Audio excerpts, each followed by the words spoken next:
pattern? Like, why does it have to originate in? Why does it have to originate in the Goldilocks zone? Why can't it be something that's outside the Goldilocks zone and life has survived in those conditions as well, like floaters in Jupiter, for example? So stuff. Why isn't that possible? So this brings us to the exobiology realm. We can discuss it for ages, you know. The problem is that we have a definite kind of specs. We know a form of life which is existing in on Earth only. We do not know any other form of life. I don't know how many of you have seen this Transformers. They are talking about a completely different type of life form. If you remember Transformers, if you see this, these fantasy movies or fantasy comics, they don't come out of blues. You know, there is some scientific basis and probably imagination of some scientist to which they gave more wings and more masala and they pitch it out. So this is the most closest thing I can talk about. We are talking about a life form. We know we have a pure evidence about a life form which is based on carbon, and that forms are basically molecule and what do you say, molecular reactions based life forms, whatever we have seen now.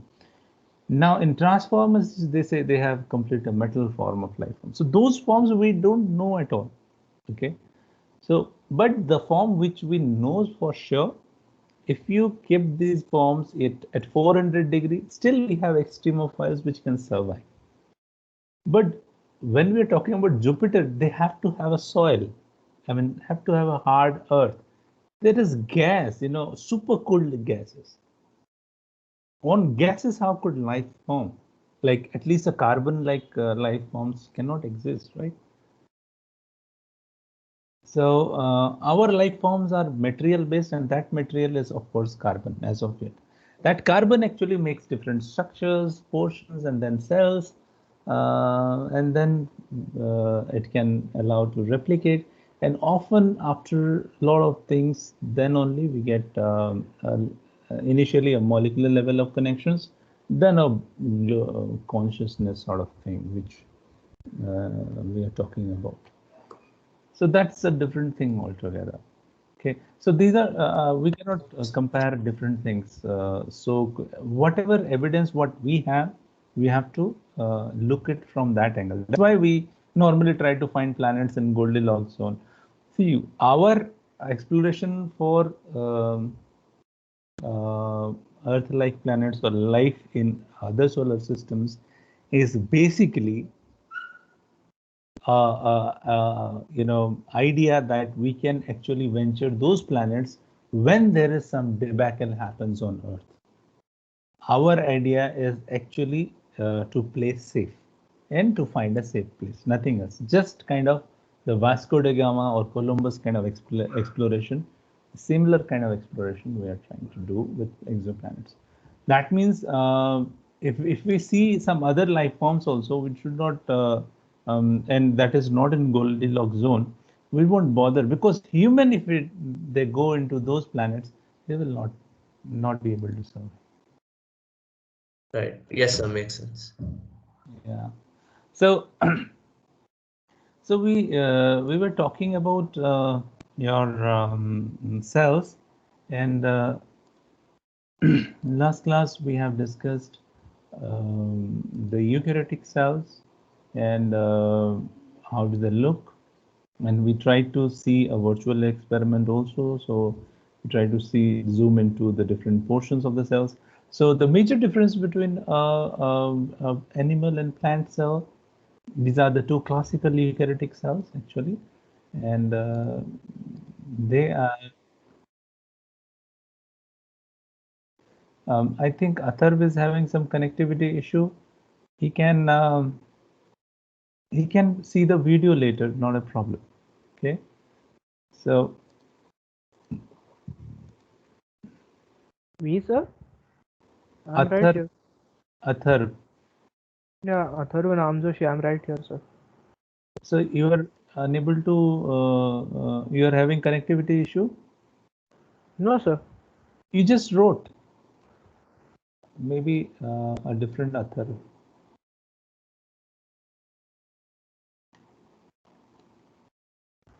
No, sir, I did not write anything. Okay. In my teams, Atharv Nagre. I am having connectivity issue. 20 BCV 00006. He's having some connectivity So issue. that's different, sir. Okay, sir. Yeah. So he just joined. He late. Acha, you are Atharva and he is Atharva. V. His name ends with VA. Atharva. Okay. So I think you are able to see the slides what we discussed last class. So here is the animal cell. Here is a plant cell, and the major thing you see, the animal cells are not so angular in nature, and plant cells are very angular in nature. So what is this angles governing? The angles are governing the cell walls. Cell walls are governing the angles, and major differences you see in the animal and plant cells. Plant cell will have a large central vacuole filled with water and a lot of other nutrients, and nucleus are pushed aside. In animal cells, nucleus would be the largest organ you will be able to see in a cell, even if you are unable to zoom in for endoplasmic reticulum, mitochondria, anything, but you will at least see the nucleus. So other cellular components you will see same. The major thing which will make the cell is the plasma membrane. Yeah, we have done experiments. We tried to irradiate this nucleus. That means the DNA is dead and nucleus will not be functional anymore. Still the cell stay alive. We have an example, RBCs. We can see that cell works because of the plasma membrane. If you do not have a plasma membrane, then the cell will not work at all. Okay. So what is the major determining factor for being a cell? Which organelle? It is actually a plasma membrane. Okay. Other factors are there, but they are other helping factors, I would say. Okay. So we'll try to see the organelles in details here in the next slides to come. Okay, so the first major organ you will see in a eukaryotic nucleus is eukaryotic cell is a nucleus. What does a nucleus do? Nucleus contains the DNA, as we see here. These are thin wire-like structures. And when you see this thin thread-like structures, this is not exactly the DNA wires. No, the DNA mixed with or stitched with some chromatin. This is how it looks. Okay, this is the light blue color is a thread of DNA. It is stitched with some purple color proteins. Okay, this purple color proteins comes and wind up the DNA by themselves. This is a very unique kind of mechanism where molecules itself govern how to, they know what to do, where to do, and they themselves make brilliant structures. And finally, this winding up, happens in a more compact way, and that is called chromatin. Okay, this chromatin further compacts or curls down, and finally they make chromosomes. Chromosomes you all know, right?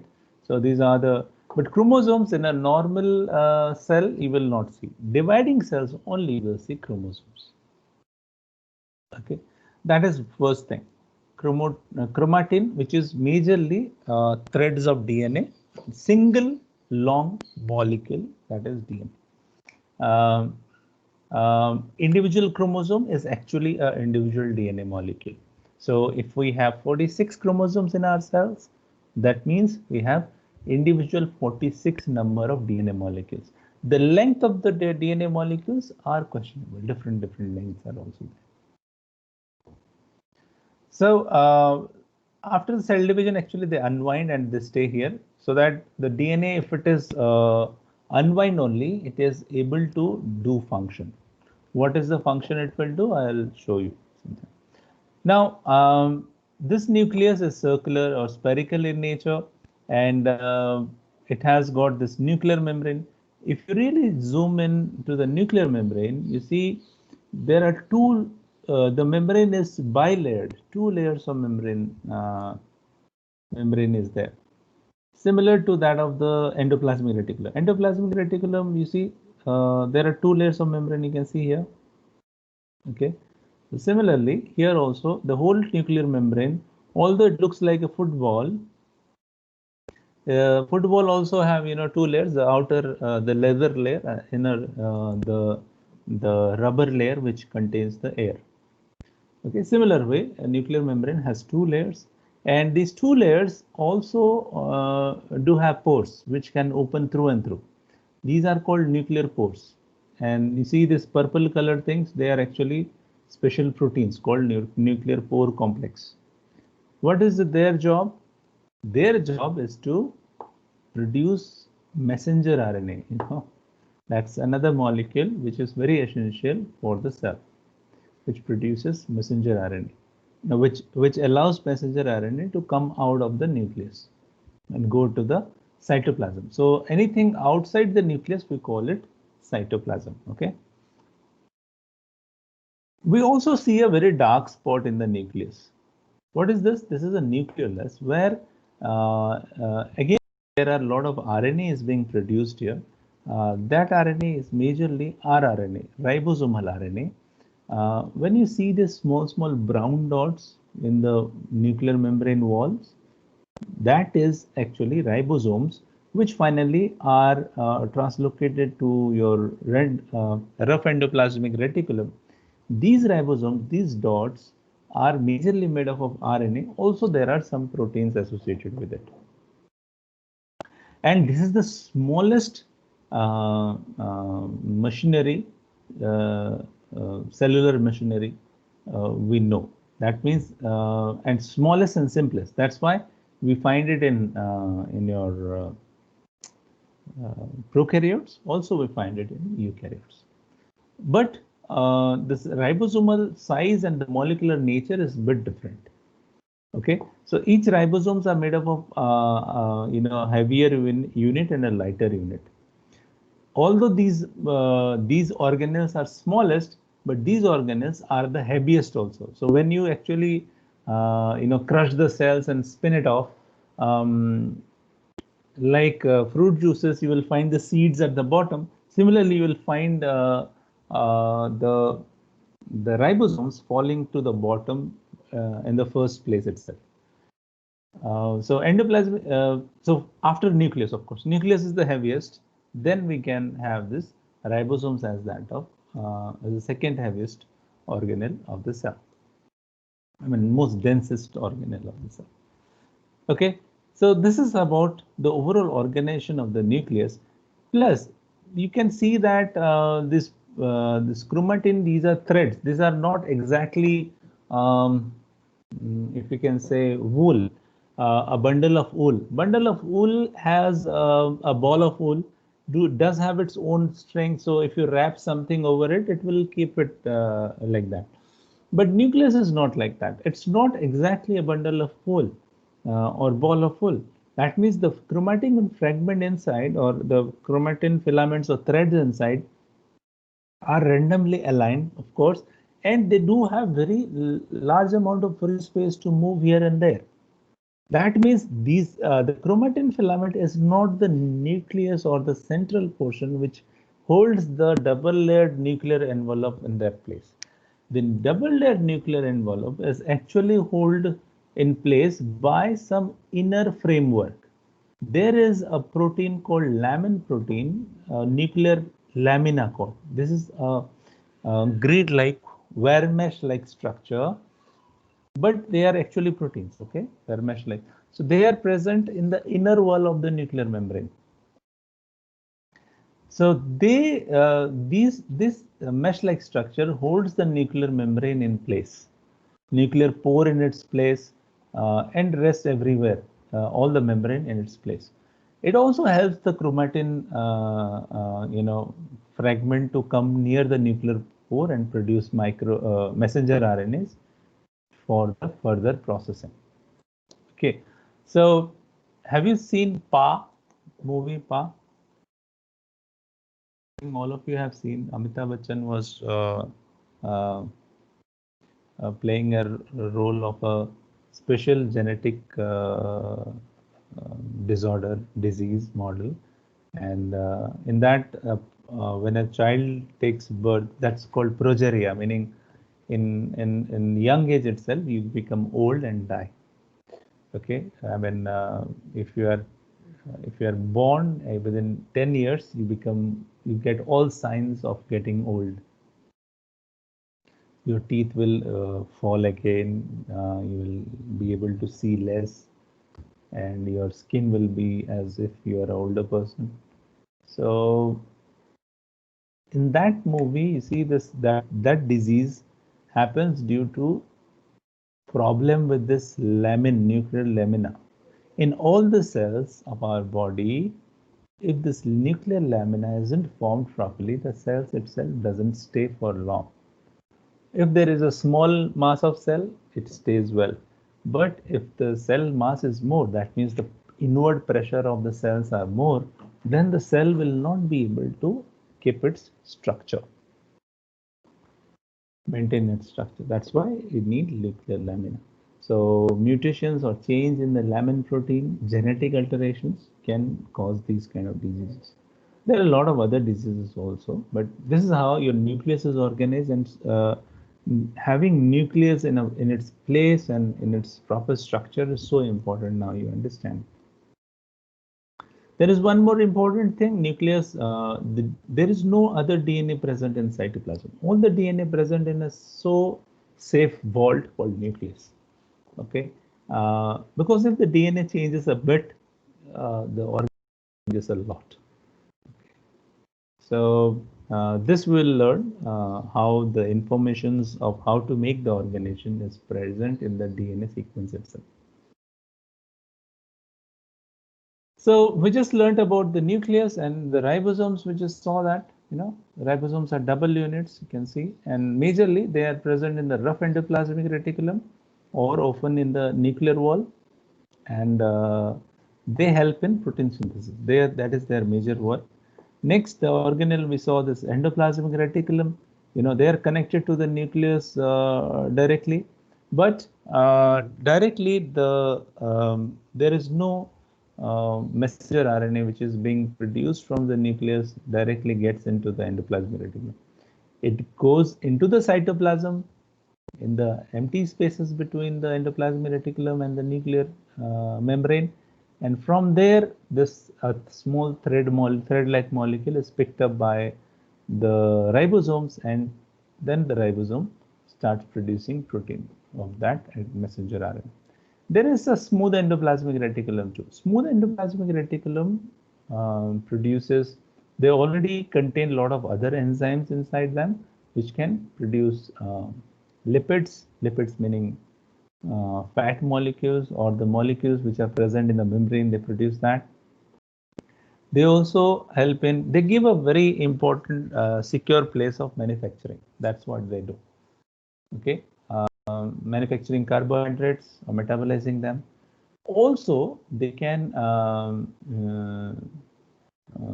store calcium. Calcium's in our muscles, we have smooth endoplasmic reticulum a lot, which stores calcium, and whenever your motor neuron, you just command your hand to get up, rise up, that means your motor neuron is giving a command to this endoplasmic reticulum, smooth endoplasmic reticulum. It is releasing calcium.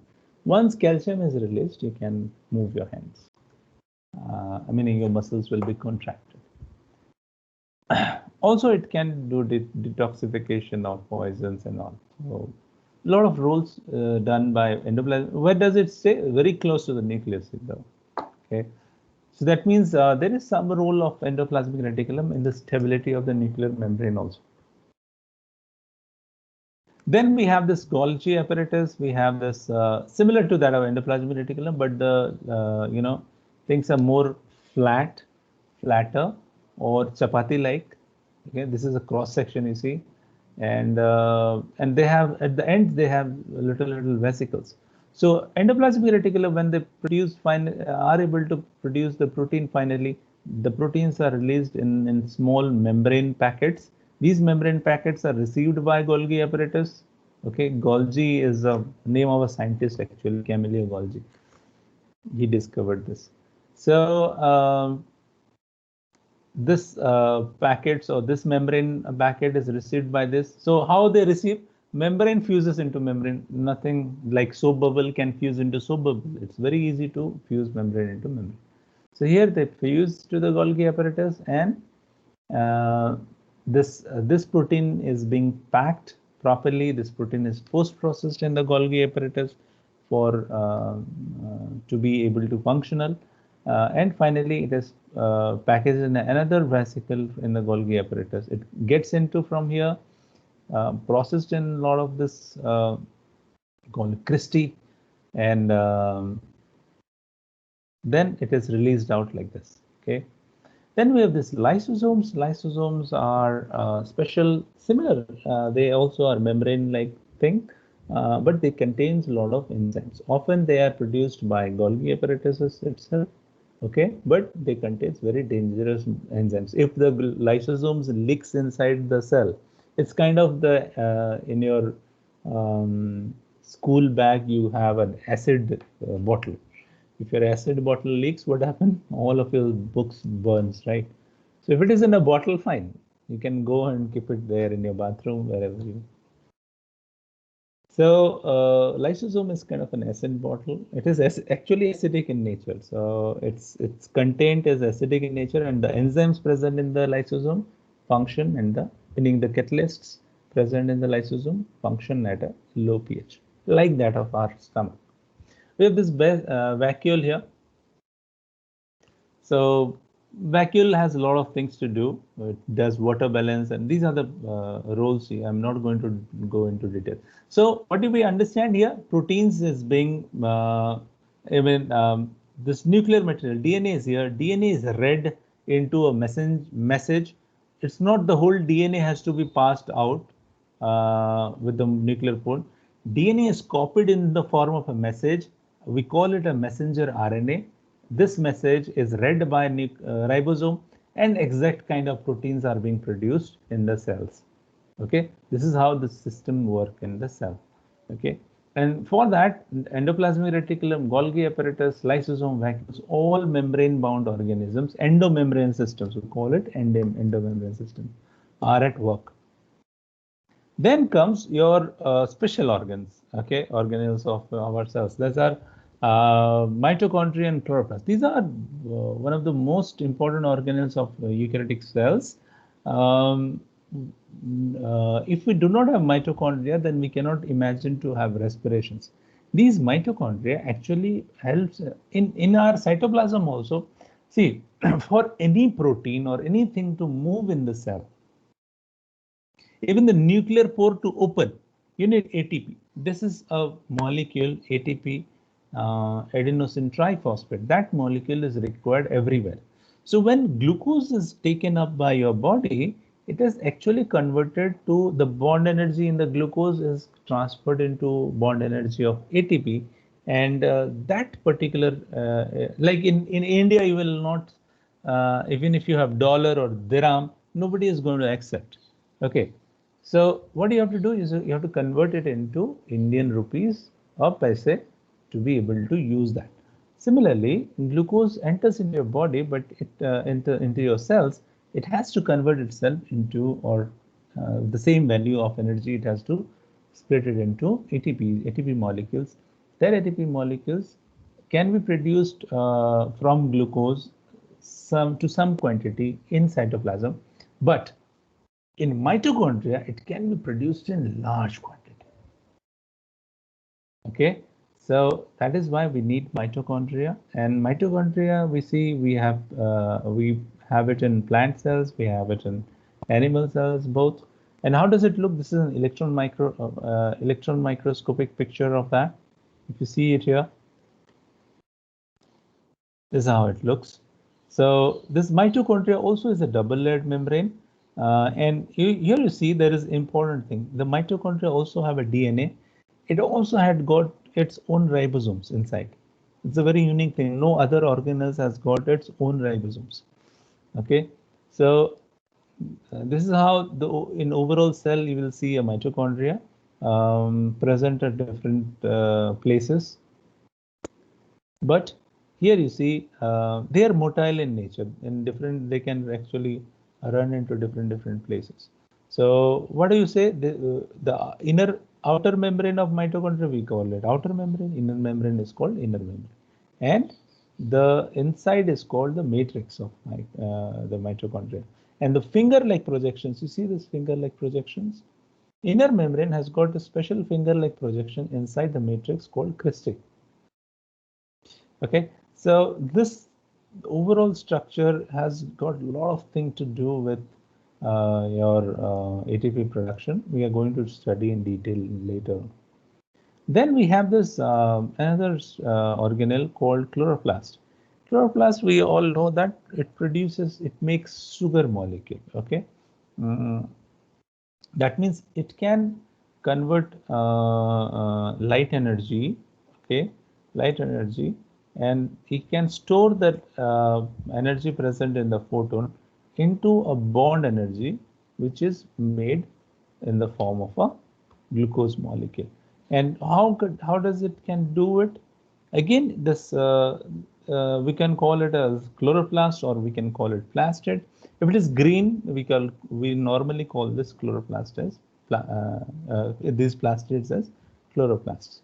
So normally you see this, it has got two membranes, outer membrane, inner membrane, but the inner membrane also has got a lot of other membrane-like arrangements called thylakoids. If you see here, from a side, you can see this is the electron microscopy image, and this is the artist impression. Okay, so scientists don't see this kind of thing. They saw this one and they try to draw this kind of an image so that it is easy for us to understand.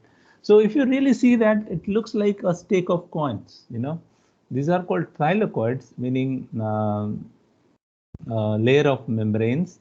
And the thylakoids are also joined with a lot of this small intermediate channels. You can see here, they are interconnected. Seems like a big industry. They have multiple units, and each units are connecting to other units through umbilicals. So what happens here? Here, this exact reactions we are going to discuss in the chemistry of biology part, but we just have to understand this is the place where the photon energy is received, and that photon is converted into in multiple steps, though not in a single step. One surprising thing, again, this organelle also has got ribosomes, a lot of ribosomes, and also it has got a DNA molecule. This DNA molecule is circular in nature. Where else did you see circular DNA?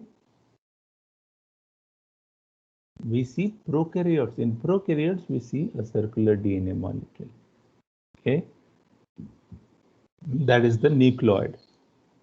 Other organelle is peroxisome. So all three of these, if you see this image very properly, this is a peroxisome, and this is a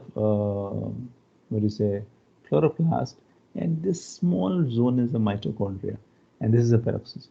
So peroxisome actually works tandemly with cooperatively with chloroplast and mitochondria to produce different byproducts, to generate energy, to dissipate energy.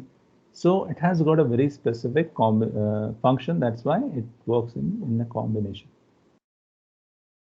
So why it is called peroxisome? Often it can contain H2O2, peroxide. Okay, hydrogen peroxide, if you remember that.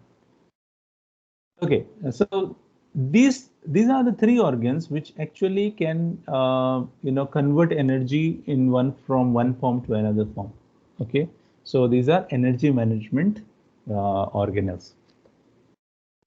Okay, now as I just told you that we have DNA in the chloroplast, also in the mitochondria. Then how come this DNA comes? As we know that there is only one DNA molecule.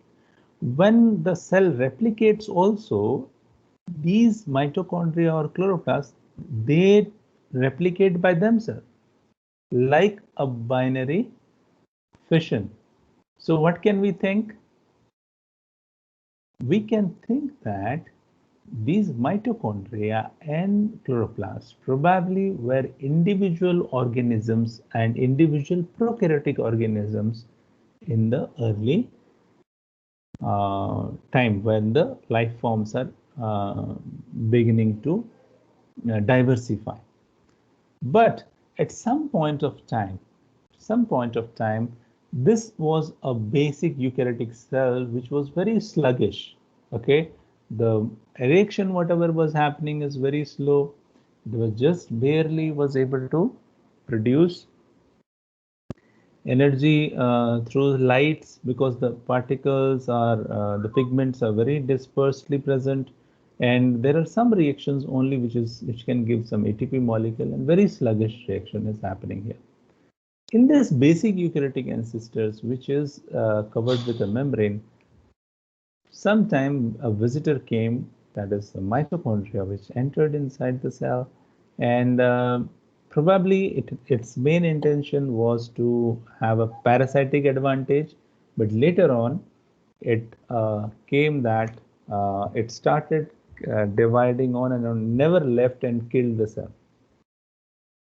Parasites, what it does, it enters the cell, eats the cell, kills it, and go away, right? So they increase their number to enough, multiple numbers, and then they go away. But here it did not happen. There is no gene, whatever proteins are required in the mitochondria, the mitochondrial DNA is enough to produce those proteins. So they do not depend on any of the proteins which is to be coded by the nuclear DNA here. So that is why this theory, which is very much widely accepted now, is the endosymbiotic theory. Symbiosis is not only a management college, it's a kind of relationship between organisms. We know parasitic relationships between organisms. This is symbiosis is a cooperative relationship where individual or partners get into the relationships, give benefit to each other. Okay, so, and if we say endosymbiotic, meaning this organism is staying in your body or inside the cell. Okay, so this is what happened to mitochondria. Similarly, after certain time, another organism which is now the chloroplast, it again came inside, which made sure that the photosynthetic process in eukaryotes can happen much more faster. They had the specialized features, thylakoids and all, for making the photosynthetic process more efficient. Excuse me, sir. Yes.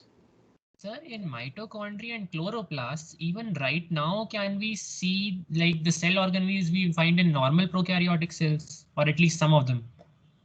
Yeah, in prokaryotes, what do you see? Normally, a circular DNA, that is a nucleoid. You Yes, see sir. RNA, you see ribosomes there, right? Yes, sir. These are the two organelles. Mesosomes, you don't see in mitochondria or chloroplast. Mesosome is another organelle, but you don't see. So do we Surprising, see like yeah. traces of that? Nothing like that. Nothing. We do not see cell walls also here. In both the cases, both the membrane layers are membranous in nature. Probably that is the reason they can stay endosymbiotic very well. Okay, or else this would have been a pain if there is a, because cell wall is a inflexible thing. So you cannot have mitochondria move from one place of the cell to another place of the cell. It's very free. You cannot do that. Or even chloroplast. They do it very frequently. So this is now where did the cell wall went up? Maybe many like snake evolution we will learn a bit more, but snake has they have ancestors which had got 4 legs, but all of a sudden they left all the 4 legs, right? They didn't have a fin also. Why? Because they started adapting to that crawling habit. So with legs are going to be interfering while crawling through bushes. So that's why they left legs. So evolutionary shedding, this is one way organisms develop. They don't want to carry baggages. Similarly, cell walls probably were shed by that time. So there is no traces of this glycocalyx cell wall here in mitochondria or chloroplast. It might have been shared in some point of time. Okay, so this is about how this mitochondria and chloroplast develop. This is the end of symbiotic theory. Then another most important thing of our cells are cytoskeleton, which nobody mentions. But in our initial figures, we just saw that aside here, you see little microfilaments I just told you. Okay, you can see here microfilaments. So these are fibrous protein. We just saw that cytoskeleton has or a skeletal structure which is membrane based or protein based. Sorry, protein based are very, very important for cells. At least in case of nucleus, we just saw that. Okay, lamin protein, lamin network was very essential. Just saw it here. But what other things it can do here? You can see this picture here in this right side. You see this elongated cell is a cancer cell. Okay, the long cigar-shaped cell is a cancer cell. And there is this circular cell which is trying to approach this long cell. You see, circular cell trying to come to the longer cell. What happened? This longer cell all of a sudden starts shrinking. The circular cell injected something inside the long cells, which kills the longer cell. What is happening here? This is a cancer cell, and the circular cells are lymphocytes, okay, which is your body's own defensive cells, which can kill bacteria, which are majorly responsible for killing weared out cells or cancer cells, okay. So this is the same job it is doing. So when you see this, how this small bag of membrane is moving so fast, can you see that? It came to this place and, it's wriggling, almost kind of a bacteria. So what is the thing which is allowing it to wriggle? It's not only in the membrane. We have learned in amoeba there are pseudopodia and all. Yes, there are pseudopodias, but the pseudopodias also are membranes. They need a skeletal extension from behind or skeletal support from behind or from inside the cell. That skeletal support is given by this microfilaments or microtubules or intermediate filaments. And these are the fluorescent images of that. See, they don't exactly this is we have tried to put a fluorescent dye in that tubule, and we know how to stain exactly the microtubule, light up the microtubule. We know how to exactly light up the microfilament or intermediary fibers. Intermediary fibers also contain keratin. Keratin, which is majorly composes your hair, horn. There are many cytokeratins present in our epithelial cells. They also help in making the cell able to move and do functions. So now what I'll do is I'll close the class. Before that, I'm going to show you a very interesting video.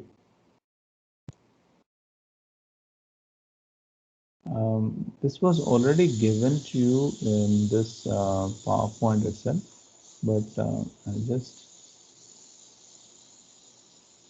how does the cell works? This is the best way to see. Unless you know the basic motto and how the cell works, you will never be able to, answer things intuitively or understand things intuitively.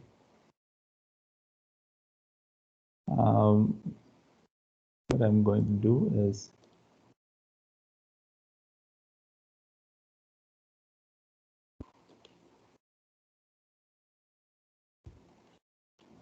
I'm going to share.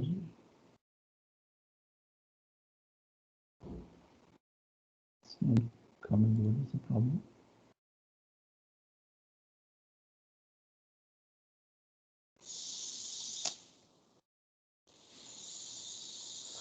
I think it's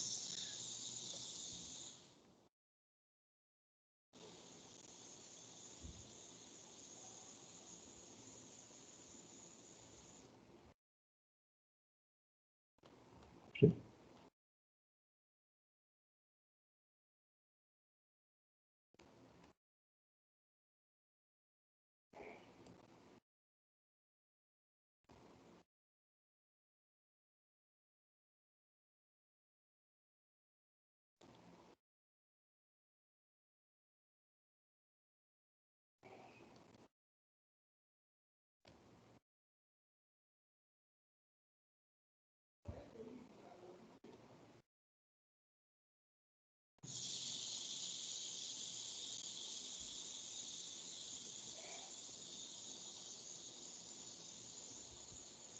Sir, Yeah.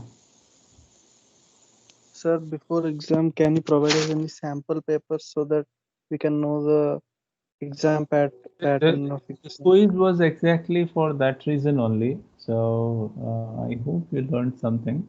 And I'll definitely try to, if it is descriptive questions, then I'll definitely give you some sample paper. Don't worry. Yes. Mhm.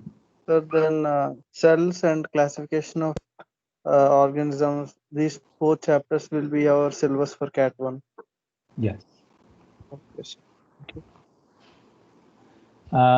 So I can, if you have a VR glass, it would be best, but we can show you with this only. So this is Cellscape. It is designed by Nature. There's one of the oldest scientific journal, you know. So they design how, if you are inside a cell, how you will see things working. Okay. So, and this, it's a virtually guided tour. If you have a VR glass, you can really see it much better. If you have your device also, like a mobile phone, you can really tilt and see. I'm just putting it in the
So I'll share this link to you if you want to. If you wish to see this, you can really see this. It's really very interesting.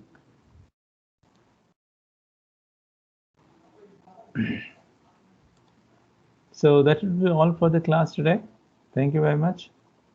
I can stop recording now.